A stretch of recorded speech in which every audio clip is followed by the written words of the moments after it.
Assalamualaikum warahmatullahi wabarakatuh. Nama saya Lubali Sani Ramdhani Oktaviari, NIM 211030527 dari kelompok 1. Di sini saya akan menjelaskan materi stimulus sensasi somatosensori. Stimulus sensasi somatosensori merupakan sensasi-sensasi yang terjadi di badan. Sensasi somatosensori yang kita ketahui pada umumnya hanya sensasi perabaan saja dengan medianya yaitu kulit. Padahal sebenarnya sistem somatosensori ini terdiri dari 3 sistem yang terpisah dan saling berinteraksi dengan media yang berbeda. 3 sistem tersebut yaitu satu sistem eksteroreseptif, yaitu dengan indera kulit sebagai medianya dalam menerima stimuli dari lingkungan eksternal. Yang kedua, sistem proprioseptif, memonitor informasi tentang posisi tubuh yang datang dari reseptor di otot, sendi, dan organ keseimbangan. Yang ketiga, sistem interoseptif, stimulusnya berupa informasi umum tentang kondisi dalam tubuh seperti temperatur dan tekanan darah. Dalam bab ini, sistem eksteroreseptif ini akan menjadi bahasan utama, di mana sistem ini memiliki 3 bagian dalam mempersepsi stimuli, yaitu yang pertama bagian yang mempersepsi stimuli mekanik atau perabaan, yang kedua bagian yang mempersepsi stimuli termal atau temperatur, yang ketiga bagian yang mempersepsi stimuli nosiseptif atau rasa sakit. Manusia menggunakan sensitivitas getaran untuk menentukan benda yang disentuhnya. Sensasi rasa panas dan dingin disebabkan karena adanya perubahan suhu kulit dari biasanya yang ditimbulkan oleh benda yang disentuhnya. Ambang batas sensor peraba merasakan panas adalah 45 derajat, sedangkan rasa dingin ambang batasnya di bawah 10 derajat. Di luar ambang itu, sensori tidak berfungsi lagi. Misalnya untuk para pendaki gunung, kaki dan tangannya itu harus dilindungi karena pada suhu gunung di bawah 0 derajat mereka bisa terkena frostbite yang menyebabkan jari-jari mereka membeku dan dapat diamputasi. Begitu juga dengan penyelam kedalaman air yang juga bisa mengakibatkan sensor peraba menjadi tidak berfungsi sehingga bila mengalami luka, penyelam tidak merasakan luka tersebut. Kinestetatis merupakan bagian reseptor dalam rangka otot yang merespon perubahan dalam otot sampai sistem saraf pusat dan merupakan bagian reseptor dalam tendon yang mengukur kekuatan tekanan otot. Pada penderita tunanetra, misalnya mereka merasakan dan membaca huruf Braille dengan cara menunjuk huruf Braille menggunakan ujung jarinya yang merupakan salah satu bagian tubuh yang paling peka terhadap sentuhan.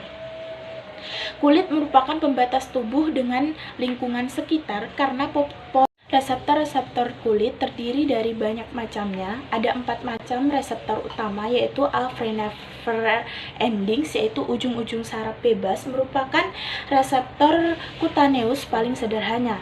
Ujung-ujung sarafnya tanpa struktur yang khusus dan sangat sensitif terhadap perubahan suhu dan rasa sakit.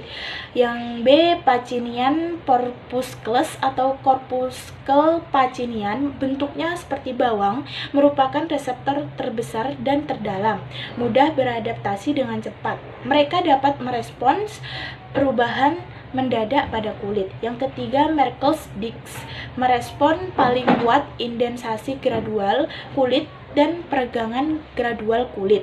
Yang D, Pruffini endings, respons dan adaptasinya sama dengan reseptor Merkel's disc, dengan memiliki reseptor yang sebagian beradaptasi dengan cepat dan beradaptasi dengan lambat, akan memberikan informasi tentang kualitas-kualitas dinamis maupun statis dari berbagai stimuli aktual. Walaupun setiap reseptor memiliki struktur yang berbeda yang sensitif dengan reseptor tertentu, tetapi fungsi mereka sama, yaitu stimuli yang masuk ke kulit akan mengubah kimia 4 reseptor dan berfungsi mengubah permeabilitas membran terhadap ion-ion yang akan menghasilkan sinyal-sinyal neural. Organ-organ lain yang berada dalam kulit yaitu rambut, Tiap helai rambut terdiri dari akar dan batang yang tumbuh melalui epidermis ke permukaan kulit. Akar rambut terpancang dalam liang yang disebut folikel dan mendapatkan suplai makanan dari darah melalui bagian kembang yang disebut papila. Yang B, kelenjar minyak, yaitu menghasilkan minyak untuk melumasi kulit. C, kelenjar keringat, melepaskan air dan sisa-sisa metabolisme tubuh. Yang D, interepidermal, merupakan jaringan yang ikut membentuk organ kulit, termasuk jaringan saraf.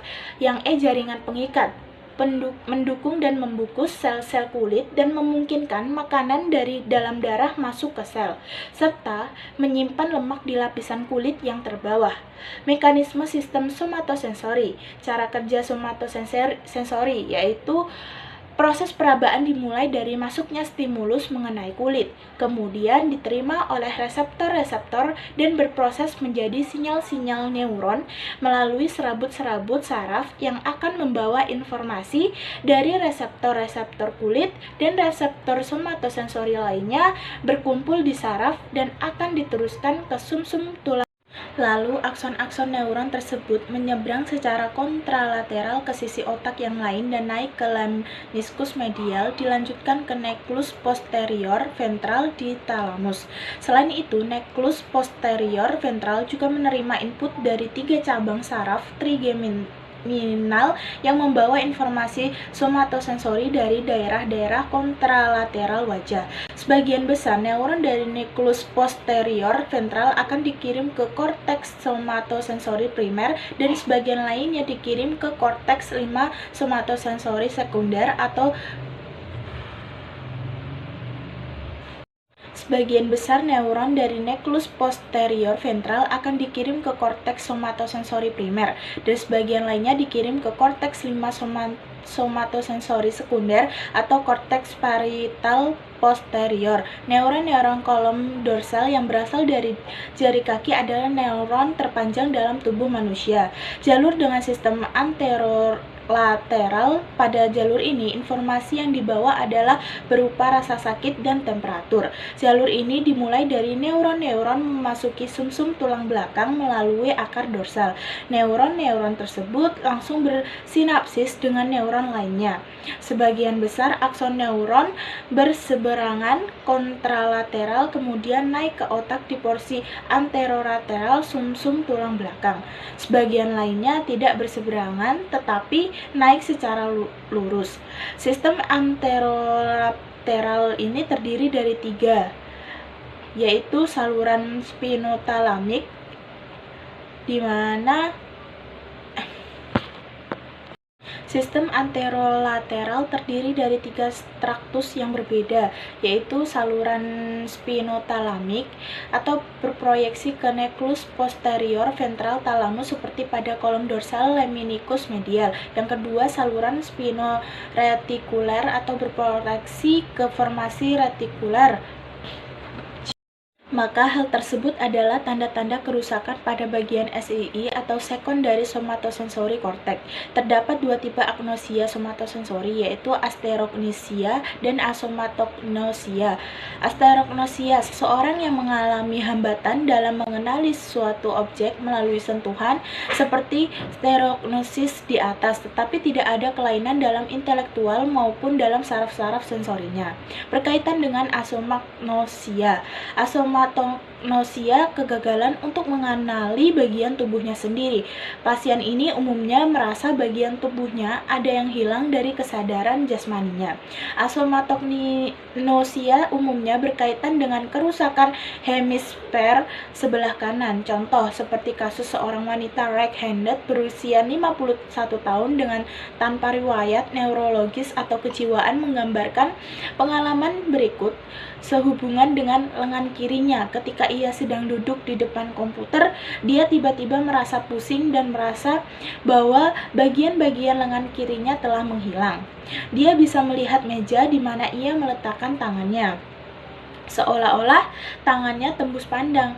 Dia tidak bisa menggerakkan tangan kirinya. Setelah beberapa menit, pasien mengalami pemulihan progresif dari tangan dan lengan kirinya, mulai lateral, kemudian medial, sementara meninggalkan 2 lubang di tengah tangannya. Kemudian 2 lubang menyatu sampai lengan selesai lagi, dan dia dapat memindahkannya beberapa menit kemudian. Tidak ada bagian tubuh lain atau elemen ruang ekstrasonal yang mengalami modifikasi. Rasa sakit. Sakit merupakan respon terhadap berbagai macam stimulasi yang secara potensial membahayakan. Secara khusus, stimulus rasa sakit tidaklah ada. Terdapat 3 paradoks tentang rasa sakit, yaitu sakit merupakan hal yang buruk, walaupun di sisi lainnya, sakit yang diharapkan bisa penting untuk menghentikan atau memperingatkan seseorang untuk mencari sesuatu. Seperti contohnya, gerak refleks menjauhkan tangan dari teko panas yang melukai tangan saat ingin menyeduh teh. Otak mengirimkan pesan ke sistem saraf motorik untuk menarik tangan menjauhi teko panas tersebut.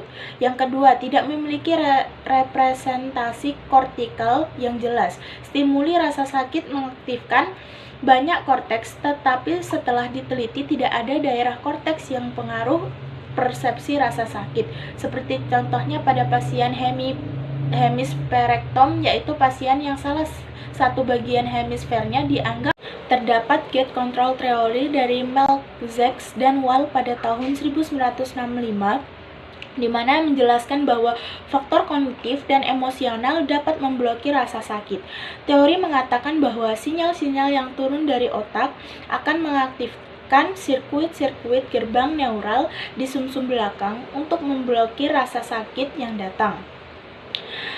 Terdapat 8 jenis rasa sakit yang disebut rasa sakit neuroplastis, yaitu rasa sakit kronis berat tanpa stimulus rasa sakit yang jelas. Contohnya, seseorang yang mengalami kecelakaan dan luka-luka, setelah dirawat, luka-luka itu sembuh dan tidak terlihat seperti orang sakit lagi.